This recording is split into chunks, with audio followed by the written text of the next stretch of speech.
बच्चों आज हम फिजिक्स में वर्क एंड एनर्जी के बारे में पढ़ेंगे। वर्क एंड एनर्जी के बारे में पढ़ेंगे। वर्क एंड एनर्जी का एप्लीकेशन कहाँ कहाँ होता है फिजिक्स में, हम उसको समझेंगे। और फिर वर्क एंड एनर्जी के बेसिस पे हम लोग क्वेश्चंस प्रैक्टिस करेंगे, और ताकि आप लोगों का कॉन्सेप्ट अच्छे से क्लियर हो सके। तो बच्चों हम स्टार्ट करते हैं work and energy. Work and energy, work का सबसे पहले हम लोग डिफिनेशन देख लेते हैं। Work is said to be done if a force acting on a particle displaces it by some distance. अब हम क्या करेंगे, वर्क, इसका कहने का मतलब ये हुआ किसी भी पार्टिकल के ऊपर जब फोर्स लगता है तो वो डिस्प्लेस होता है। जब वो डिस्प्लेस हो गया तो मेरा वर्क हो गया।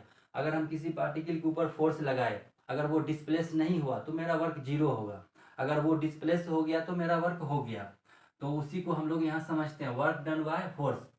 फोर्स के द्वारा वर्क डन क्या होता है, और work done is equal to होता है फोर्स इंटू डिस्प्लेसमेंट। और दूसरा फॉर्मूला हो जाता है या integration F into D S. F हो जाता है जहाँ पे एस हो गया डिस्प्लेसमेंट, बड़ा सा डिस्प्लेसमेंट हो गया, डी एस हो गया छोटा सा डिस्प्लेसमेंट। तो इस तरीके से इसको सॉल्व करेंगे। तो ये जब हम लोग फॉर्मूला में पुट करेंगे तो दो फॉर्मूला है मेरे पास, work done is equal to F into D F into S, और work done is equal to F into D S, जहाँ पे एस और डी एस दोनों डिस्प्लेसमेंट है। इसका यूनिट की बात करेंगे, यूनिट इज इक्वल टू हो जाता है जूल, जूल या न्यूटन मीटर। यूनिट इसका हो जाता है जूल या न्यूटन मीटर। उसके बाद हम एक एग्जांपल से इसको समझते हैं। यहाँ पे ए पॉइंट पे एक ब्लॉक रखा हुआ है, और फिर इस ब्लॉक के ऊपर हम फोर्स एफ लगा रहे हैं। ये ब्लॉक क्या हुआ, ए से डिस्प्लेस होके बी तक पहुंच गया। जब ये ब्लॉक ए से डिस्प्लेस होके बी तक पहुंच गया तो मेरा वर्क हो गया। अगर इसी ब्लॉक के ऊपर हम फोर्स लगाते, वो अगर डिस्प्लेस नहीं होता तो मेरा वर्क जीरो कहलाता। लेकिन यहाँ पे क्या हो रहा है, ए से बी तक ब्लॉक डिस्प्लेस हो गया तो मेरा वर्क हो गया।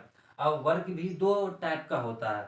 वर्क कितना टाइप का होता है, टू टाइप्स का होता है। अब हम देखते हैं टू टाइप्स का वर्क कैसे होता है। एक हो जाता है वेरिएबल फोर्स के द्वारा वर्क, एक हो जाता है कांस्टेंट फोर्स के द्वारा वर्क।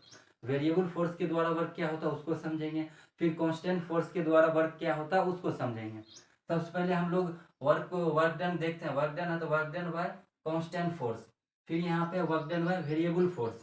कांस्टेंट फोर्स के द्वारा वर्क डन हम समझते हैं, यहाँ पे एक ब्लॉक रखा हुआ है और इस ब्लॉक के ऊपर जो है हम थीटा एंगल पे फोर्स लगा रहे हैं, इस तरीके से खींच रहे हैं।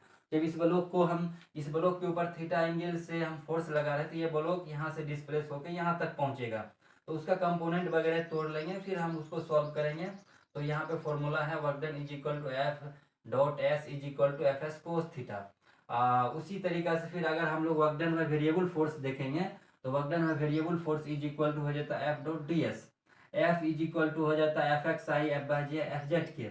D S is equal to हो जाता है D X I D Y J D Z K. Then work done is equal to हो जाएगा, work done is equal to हो जाएगा integration F X D X plus integration F Y D Y plus integration F Z D Z. ठीक उसी तरीका से हम position vector एक बार देख लेते हैं। सबसे पहले ये जो हम लोग फोर्स समझे और डिस्प्लेसमेंट समझे, उसके अकॉर्डिंग फिर वर्क डन निकाल के देखे। अब हम ये वेरिएबल फोर्स के अकॉर्डिंग हम काम किए।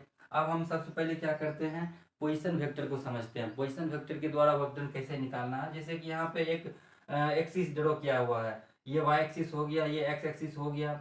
यहाँ पे पॉइंट है, टू डायमेंशन में हम लोग काम कर रहे हैं। यहाँ पे एक पॉइंट है P1, P1 पॉइंट का पोजीशन वेक्टर R1 है, P2 पॉइंट का पोजीशन वेक्टर R2 है। दोनों के बीच का डिस्टेंस को हम लोग S मान लिए हैं। अगर हम पोजीशन वेक्टर की बात करेंगे, position vector R is equal to R1 is equal to हो जाएगा x1i plus y1j plus z1k। Position vector R2 is equal to हो जाएगा x2i plus y2j plus z2k। अगर हम डिस्प्लेसमेंट की बात करें, डिस्प्लेसमेंट इज इक्वल टू हो जाएगा P1 इंटू P2, मतलब P1 into P2, P1 point और P2 पॉइंट को मल्टीप्लाई कर देंगे तो मेरे पास डिस्प्लेसमेंट निकल जाएगा। तो दोनों को मल्टीप्लाई कर दिए, P1 into P2 is equal to हो गया S इज इक्वल टू हो जाएगा R2 माइनस R1। अब इसको सॉल्व करेंगे तो हो जाएगा मेरे पास x2 minus x1 into I plus y2 minus y1 into J plus z2 minus z1 into K. अब उसको सॉल्व करके लाएंगे तो मेरे पास ये एक फैक्टर निकल कर आया। तो इसका हम क्वेश्चंस के बेसिस पे अप्लाई करेंगे। यहाँ पे सिर्फ हम लोग थ्योरी को समझ रहे हैं, थ्योरी को समझने के बाद इसी के बेसिस पर हम लोग क्वेश्चंस करेंगे तो आप लोगों का अच्छे से कॉन्सेप्ट क्लियर हो जाएगा। तो यहाँ पे हमको बस इतना समझ के अभी रहना है, x2 minus x1 i plus y2 minus y1 j plus z2 minus z1 k। अब यहाँ पे क्या है, यहाँ पे 2 डायमेंशन के अकॉर्डिंग हम पोजीशन वेक्टर से डिस्प्लेसमेंट निकाले। अब यहाँ पे हम एक force F is equal to दिया, एक force F is equal to दिया हुआ है Fxi plus Fy plus Fz। अब इसका अगर हम लोगों को वर्क डन निकालना होगा तो किस तरीके से निकालेंगे, क्योंकि देखो यहाँ पे क्या है कि हम लोगों के पास पोजीशन वेक्टर से डिस्प्लेसमेंट हम लोग पहले से फाइंड आउट कर चुके हैं। यहाँ पे यदि हमको F is equal to Fxi Fy plus Fz के फोर्स दिया हुआ है तो उसके अकॉर्डिंग अगर हम लोगों को वर्क डन निकालना रहेगा तो work done is equal to हो जाता है फोर्स इंटू डिस्प्लेसमेंट।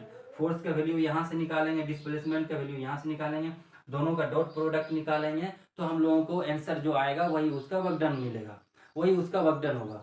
हम लोगों को दोनों का फोर्स और डिस्प्लेसमेंट का डॉट प्रोडक्ट निकालने के बाद जो आंसर आएगा वही वर्क डन होगा। तो हम उम्मीद करते हैं कि आप लोगों को अच्छे से थ्योरी समझ में आ गया होगा। नेक्स्ट वीडियो में हम लोग क्या करेंगे, इसी थ्योरी के बेसिस पे क्वेश्चंस करेंगे ताकि आप लोगों का कॉन्सेप्ट अच्छे से क्लियर हो सके। Thank you.